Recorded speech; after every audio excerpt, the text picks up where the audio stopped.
नमस्कार साथियों, स्वागत है आप सभी का यूट्यूब चैनल एनालिसिस वाला पर। तो दोस्तों आज है 14 सितंबर और 14 सितंबर को दोस्तों आपका थर्ड शिफ्ट का आरआरसी ग्रुप डी का जो एग्ज़ाम था आपका समाप्त हो गया है।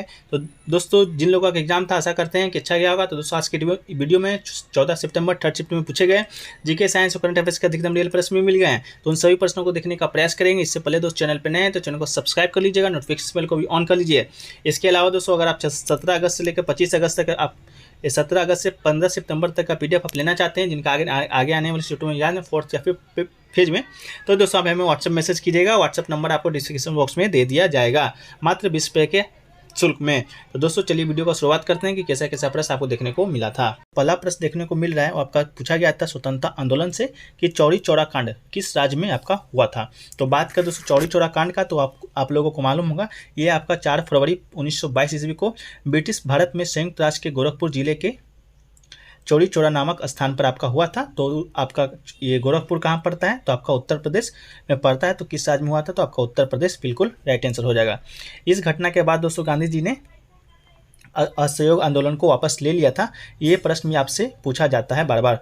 इसमें क्या हुआ था कि 22 पुलिस कर्मियों को दोस्तों पुलिस स्टेशन में ही भीड़ ने आग लगा दिया था। तो 22 पुलिसकर्मी मर गए थे, जिसके कारण दोस्तों आपका गांधी जी का घोर विरोध हुआ था। इसके अलावा गांधी जी ने आपका असहयोग आंदोलन को वापस ले लिया था। आप देख सकते हैं 1922 को राष्ट्रीय स्तर पर असहयोग आंदोलन को रोक दिया गया था। तो इसी आंदोलन के बाद रोक दिया गया था। ये प्रश्न आपको पूछा गया है। अगला क्वेश्चन पूछा गया दोस्तों लाल बहादुर शास्त्रीय संस्कृत विश्वविद्यालय कहाँ स्थित है। तो दोस्तों बात करें लाल बहादुर शास्त्रीय संस्कृत विश्वविद्यालय का, तो ये दोस्तों आपका स्थित है आपका भारत की राजधानी दिल्ली में। दिल्ली में स्थित एक विश्वविद्यालय है। वर्तमान में इसके जो कुलपति प्रोफेसर है मुरली मनोहर पाठक जी हैं। तो ये प्रश्न आपका रिपीट हुआ है, 2 से 3 बार आपका शिफ्ट में पूछा गया है। अगला क्वेश्चन दोस्तों पूछा गया है आपका पंचायती राज व्यवस्था से। ये प्रश्न दोस्तों आपका हर शिफ्ट में पूछा जा रहा है कि पंचायती राज संशोधन से संबंधित कौन सा संविधान संशोधन है। तो ये दोस्तों आपका 73वां संविधान संशोधन पंचायती राज व्यवस्था से संबंधित है। के अनुसार आपका अनुच्छेद 243 घ के द्वारा पंचायती राज व्यवस्था PRS के सभी 3 स्तरों पर अनुसूचित जाति और अनुसूचित जनजातियों के द्वारा इन समूह की महिलाओं के लिए सीटों का आरक्षण का प्रावधान किया गया था। ये महिलाओं की सीटों का आरक्षण का प्रावधान से संबंधित सेकंड शिफ्ट में आपका प्रश्न आया था। अनुच्छेद 9 को देखें दोस्तों के अनुसार हर 5 वर्ष में पंचायत के नियमित चुनाव कराने की भी आवश्यकता है।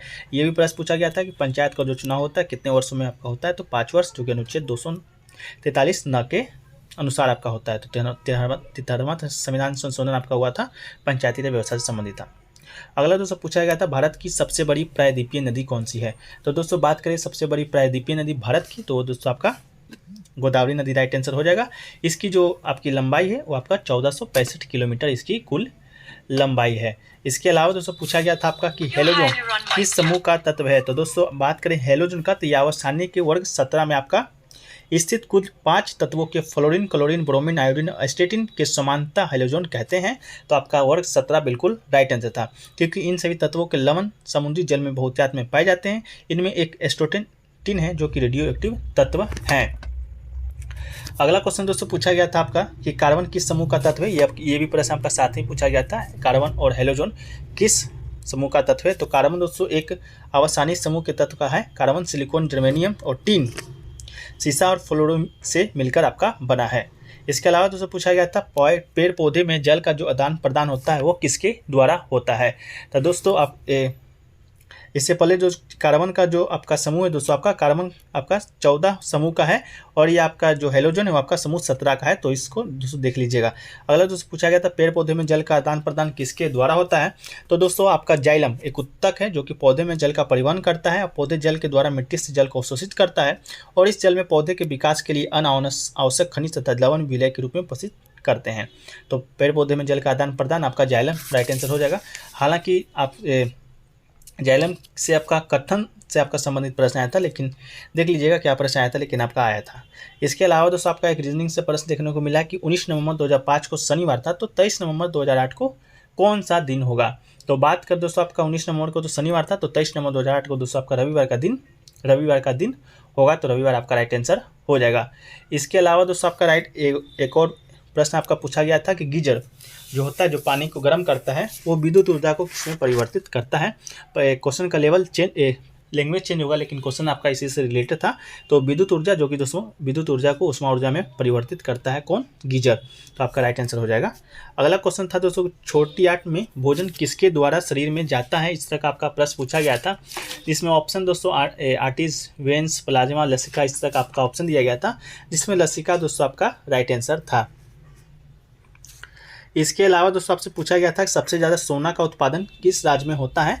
तो बात करें दोस्तों आपका सोना का उत्पादन का, तो सोना का जो उत्पादन है सबसे ज़्यादा कर्नाटक में होता है। कर्नाटक में भारत में सोने का सबसे बड़ा उत्पादक है। कर्नाटक भारत में सोने का सबसे बड़ा उत्पादक राज्य है, ये आपका कर्नाटक राइट आंसर हो जाएगा।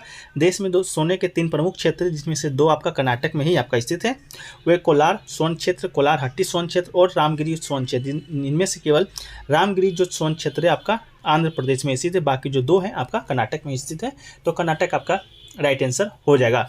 अगला क्वेश्चन दोस्तों पूछा गया था, लोसार जो नृत्य उत्सव है वो किस राज्य का उत्सव है या मनाया जाता है? तो लोसार के देखें दोस्तों तो तिब्बत, नेपाल और भूटान का सबसे महत्वपूर्ण बौद्ध त्यौहार है। भारत के असम और सिक्किम राज्यों में ये त्यौहार मनाया जाता है। तो आपका असम होगा चाहे सिक्किम होगा, ज़्यादातर आपका सिक्किम ही ऑप्शन में होगा, तो सिक्किम आपका राइट आंसर हो जाएगा। इसके अलावा लोसार तिब्बती बौद्ध धर्म में से एक त्यौहार है, जो कि स्थान परंपरा के आधार पर विभिन्न तिथियों के अवकाश पर मनाया जाता है। अगला क्वेश्चन दोस्तों आर्टिकल से पूछा गया था, पॉलिटी से वित्त आयोग का गठन से संबंधित अनुच्छेद कौन सा है?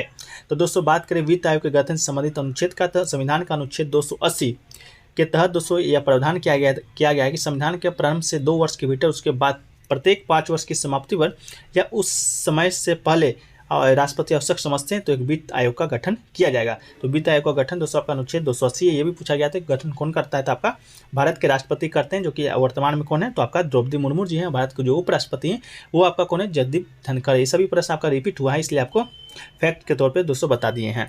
अगला क्वेश्चन दोस्तों पूछा गया था, गढ़वाल में किस आंदोलन का शुरुआत हुआ था?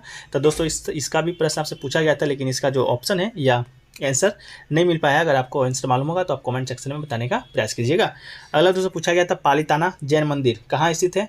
तो दोस्तों बात करें पालिताना जैन मंदिर का, तो ये पालिताना जैन मंदिर भारत के भावनगर जिले में पालिताना के पास शतुंजय पहाड़ी पर स्थित जैन मंदिर के वरिष्ठ समूह है। भावनगर, तो भावनगर कहाँ है? तो ये आपका गुजरात में पड़ता है। तो आपका गुजरात बिल्कुल राइट आंसर हो जाएगा।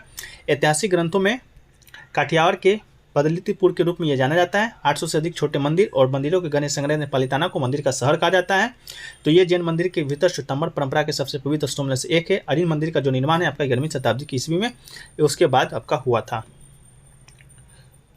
अगला क्वेश्चन दोस्तों पूछा गया था आपका कि स्मृति ईरानी ने यूनिसेफ के साथ मिलकर जो कोविड में आपका कन्या पिछड़ गई थी पढ़ने के लिए, उसे दोबारा पढ़ने के लिए कौन सी योजना को आपका लाया है?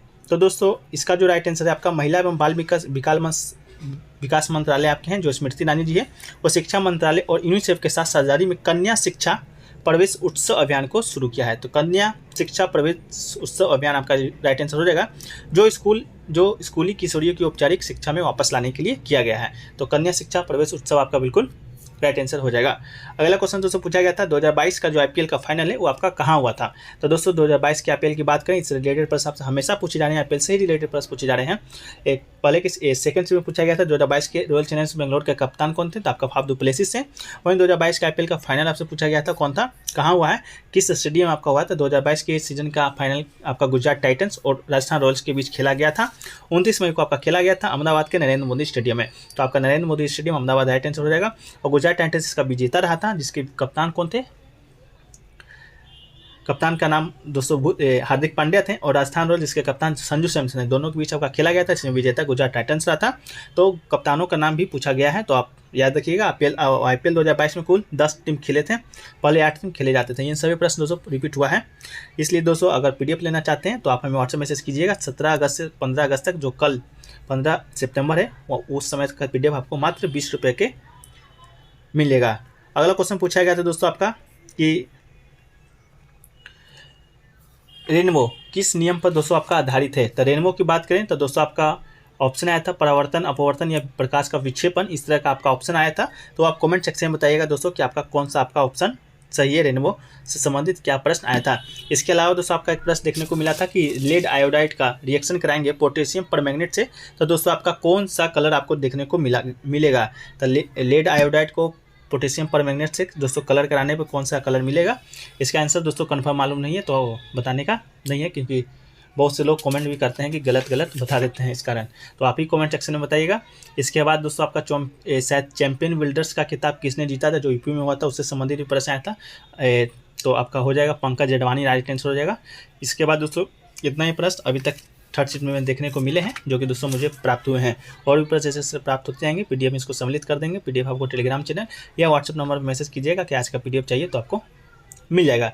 तो दोस्तों वीडियो को यहीं पर समाप्त करते हैं। वीडियो अच्छा लगा तो वीडियो को लाइक कीजिएगा, अधिक से अधिक शेयर कर दीजिएगा, और चैनल पर नए तो चैनल को सब्सक्राइब कर नोटिफिकेशन बेल को भी ऑन कर लीजिएगा। तो मिलते हैं दोस्तों नेक्स्ट वीडियो में, जब तक के लिए जय हिंद, जय भारत।